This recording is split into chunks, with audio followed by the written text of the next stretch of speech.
Developing staff, situation number 1. As with the problem solving chapter, where we had 2 situations which were less than full scenarios, but which give information and an opportunity to think about what we want to do, think about how we're going to package it, and eventually how we're verbally going to deliver it, we're now going to think in the same way about problems which are internal, thinking around staff situations. So let's see what we have in situation number 1. Well, what we have is an underperforming constable. They are 49 years of age. They have 26 years of service, all of which has been on the front line with response teams. Where they are now is that they have little self-generated work being created, and there have been a number of instances where they've been found to be curt with the public and with colleagues.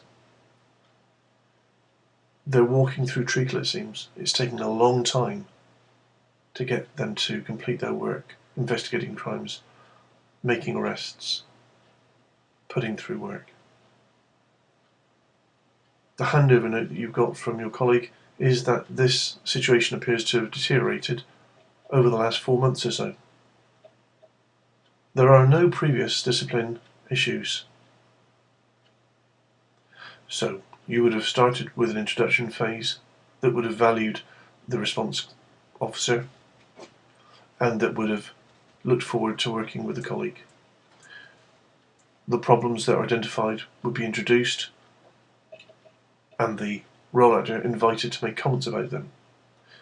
What we would learn in undertaking that probing is that the constables become separated from the partner 6 months ago. They now live alone. They've not got much of a life. They're bitter about the divorce and they're short of money. They will acknowledge that the issues raised are accurate. This is the current state of play for them. They will become agitated during the conversation that with this new manager they face the potential for being taken away from the team, and that causes them great angst because they want to carry on undertaking that work. Probing around aspirations reinforces that desire to stay on the team, but does introduce the option of drugs work, which is something that is of particular interest to that individual. This, of course, is something we might be able to use in our solutions package. So what are we going to do? We're going to separate issues into the short and the long term. By way of relationship building, we're immediately going to empathise. We recognise the difficulties that the constable is facing on a personal level and wouldn't wish this on anyone.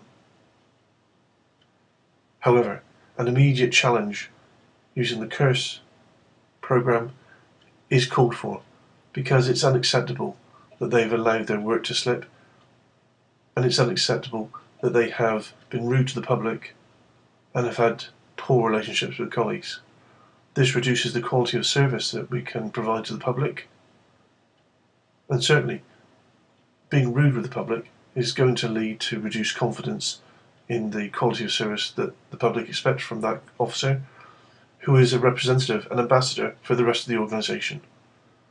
So there'll be an immediate solution that wants to look at that, and the short term and the long term action plan will look at that in more depth, as will the monitoring and enforcement programme.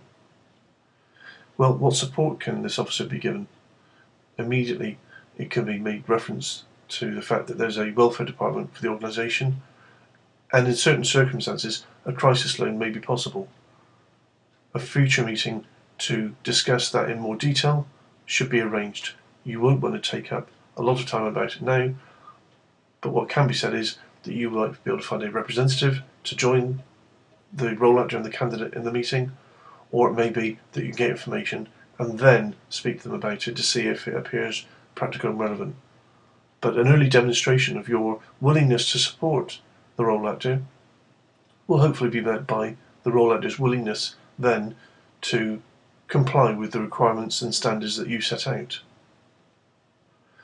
And these standards that you expect about working to a good standard, putting good amounts of work through, your expectation about courtesy and compliance with the Code of Conduct are important. And explaining to the role actor that you will be expecting those improvements to happen, and they will be placed within an action plan, which will be linked to the role actor's PDR. This will contain an expectation about politeness to the public and to the colleagues, an expectation that workload will be dealt with more promptly.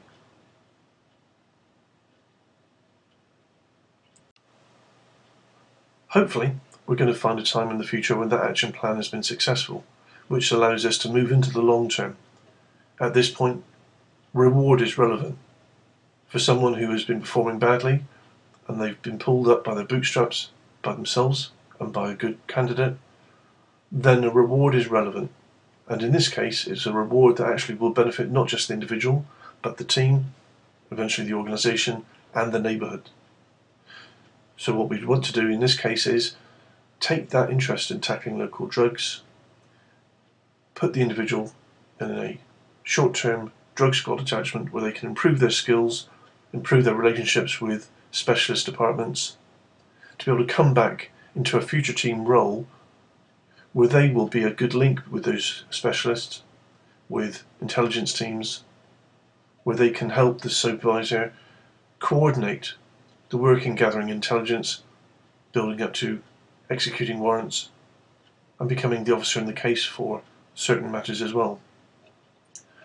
Well onto the future though, we're going to continue to monitor the performance of the individual, and especially the relationships they have with the public and their colleagues. Because it's important that the individual knows that yes, there is a carrot in the future in terms of that squad attachment and being given more responsibility. But there must also be a future stick, potentially, which means that if the poor performance at the moment improves in the short term, that's great.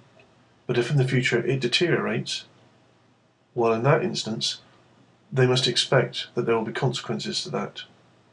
And so monitoring that is an important understanding for them. That means we'll want to have regular meetings every month to 2 months.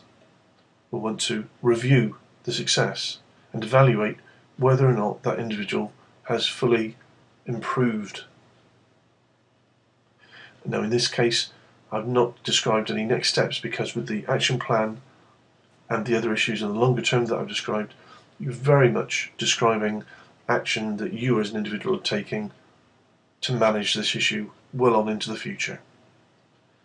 However, having described the short and the long-term solutions to the role actor, I would expect at that point to be checking that they understand what we're talking about, that they agree to the plans, albeit that the action plan is not voluntary, it is mandatory, and whether or not they have any ideas that may contribute to the plan. Let's just take that one thought again. The action plan is mandatory.